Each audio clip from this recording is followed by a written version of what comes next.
Thank you, John. John invoked the views of the president of this university, and so it's appropriate to give the administration, in the form of vice president of research, equal time to respond. Maria.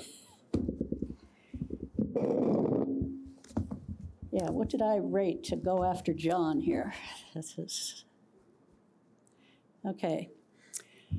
All right, so good afternoon, everybody. So actually, it's hard to imagine a more fitting way to honor Bob than to do what we're doing here today and to take a deep dive into the work that he did himself, but even more so for the work that he enabled and what we're thinking about and where we're headed. So I want to say a few words here about Bob and his achievements in his work in energy and climate at MIT, with a little bit of a nod about where we're looking in the future. But I want to start at the beginning. Now, I didn't get here till after lunch, so I don't know if it's been mentioned before, but I consider it almost cosmic that Bob arrived at MIT in 1973, which was the year of the oil embargo. And, at the time, now everybody's thinking about energy, but back in 1973, most people didn't think a whole lot about energy, except when they needed it and couldn't get it, or when the prices spiked, okay? But Bob, it's not a dull topic, and in fact, he built a remarkable career around the fact that we had an oil crisis at the time that he showed up at MIT. So it's a little bit about making lemonades out of lemons. So Bob just grasped that opportunity. Now, in his 50 years at MIT, Bob taught, advised, mentored countless students, traveled the country and the world, built relationships with leaders, government, industry, civil society, won awards, written textbooks, worked unbelievably hard. Any of the young people out there would do triple backflips to be able to have a career like that and to point to all of the accomplishments that he's had. But when I think of Bob, I think about what he's done for others, not what he's achieved solely on his own. So, and another remarkable thing for me is throughout this, he retained his steady demeanor, his collegiality, and of course his commitment to performing and supporting the highest quality and leading level research. And on top of that, as an administrator, I'd like to say, and this is high praise, Bob was low maintenance. Okay, and that has really meant a lot to me personally. So thank you for that, Bob.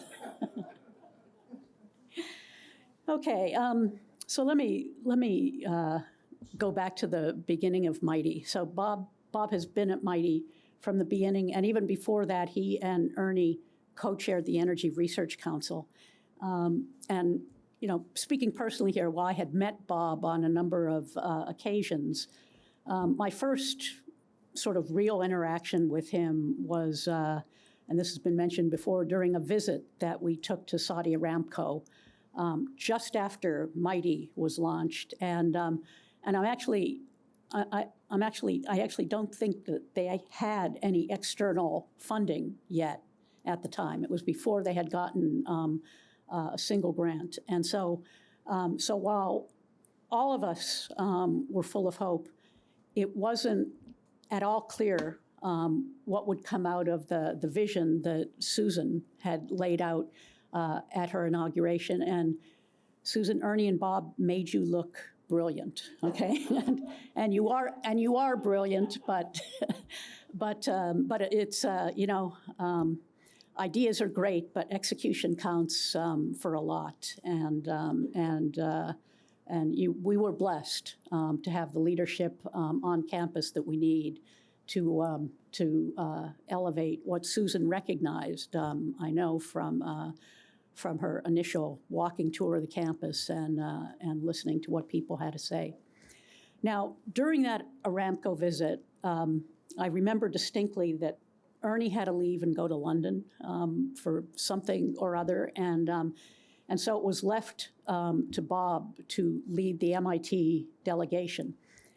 And then at the end of this visit, Bob stood up before a group that consisted of the MIT people who went over and the Aramco people, and he just absolutely brilliantly laid out what the synergies were between Aramco's capabilities and MIT's capabilities. And you know, Bob doesn't say an awful lot, but when he speaks, it's memorable. And I remember sitting there listening to him talking, going, "Oh my God, this guy is really good," you know. And I'm then like, well, of course he is. He's leading an MIT initiative, and it was the beginning of a really a remarkably productive relationship with Aramco that lasted decades, and unfortunately was only cut short because of political issues beyond anything that happened between MIT and Aramco, because it was just a remarkable, productive scientific collaboration and educational collaboration as well. So, so that was really the beginning of what I consider to be a great friendship with Bob. Then after I became vice president for research, in fact, right after I became vice president for research, Ernie bailed to become Secretary of Energy, and we needed a new director for MITI. And of course, Bob was the heir apparent. But I decided, I told him that I wanted to undertake a broad consultation with faculty who were involved with MITI, with students, with external stakeholders, with the staff. And I think Bob was worried that I didn't think he could do the job, okay?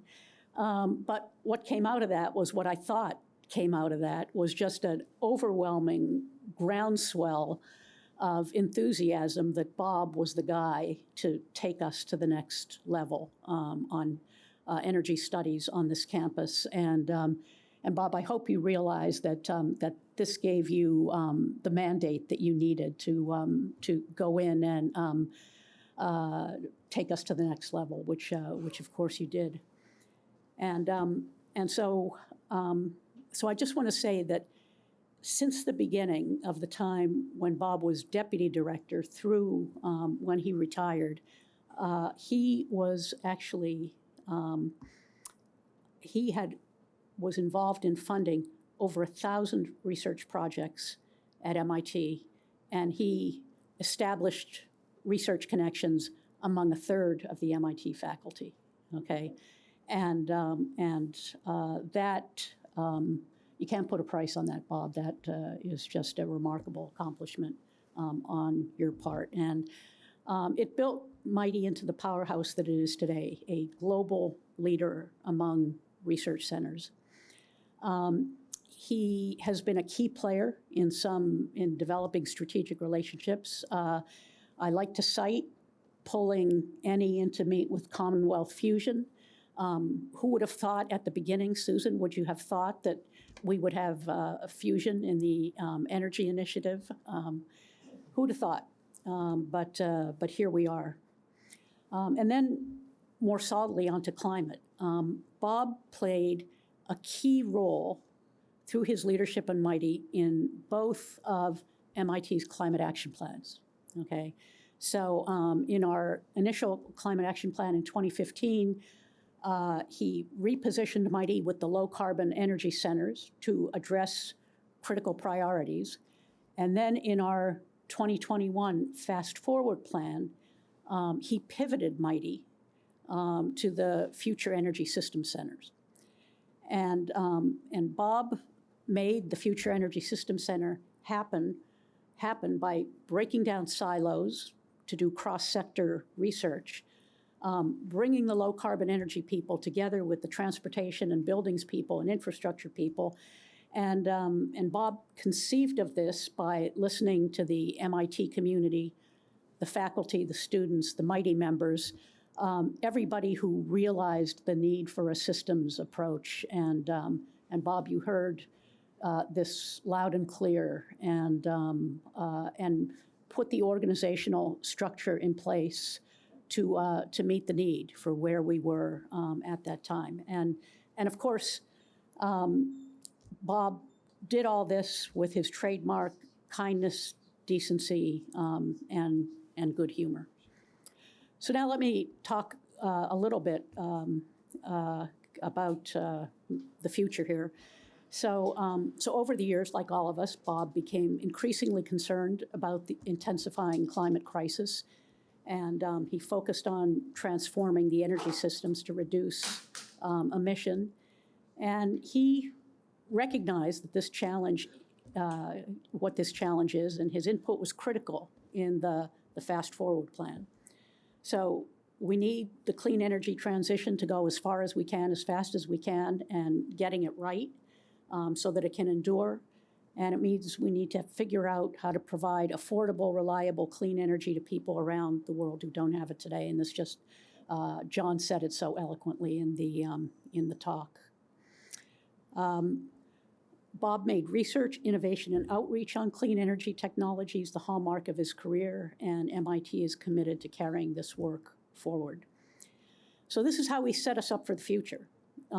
President Kornbluth's vision for the next phase of energy and climate at MIT aspires to create a truly MIT-wide participation in the form of a climate hub that coalesces, amplifies, and expands the many ongoing efforts in climate, energy, and sustainability that have sprung up across campus, and to create a handful of pillars or platforms that address the most urgent problems, okay?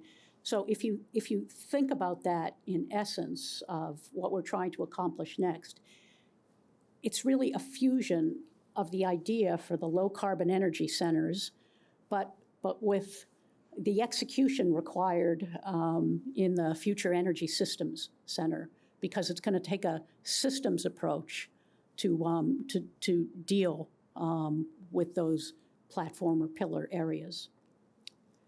Now, regarding the latter point, I want to note that in thinking about how to position the Climate Hub, we surveyed some what I'll call external influencers, and among other things, we asked them what they thought about Mighty, okay? Because how is Mighty gonna fit in this future climate hub? And we heard the same thing from everybody that we talked to on the outside. Everybody cited thoughtful engagement and partnership building and the ability to integrate business strategy with creative but pragmatic public policy and a deep understanding of systems. You just don't see this anywhere else. So critically, the external stakeholders always listen carefully to what Mighty has to say. And as I think about it, this is exactly what we want to achieve on the campus-wide level. Not just clean energy, but all aspects of the way that we think about climate, including the humanistic aspects of it. So, fortunately, we have exactly the model that we need in Mighty when we think about how we're going to expand this. So Mighty, of course, will be the clean energy center for what we do. But we're going to have to create sort of the equivalent of Mighty for the whole campus, bringing in other aspects of science, policy, humanistic studies, social sciences. And so the groundwork that you've laid, Bob, is going to enable, and in fact must enable, this to happen on this campus so that we can look outward, and it has to happen with haste. given the urgency of the problem at hand. So, so in closing, Bob, I just want to thank you again for everything that you've done for MIT. I know I speak for all of us when I say we're deeply grateful for your leadership and vision. And I have the pleasure of inviting you to come up and give us a few words so you can rebut everything that was said for much of the day. So, Bob, thank you.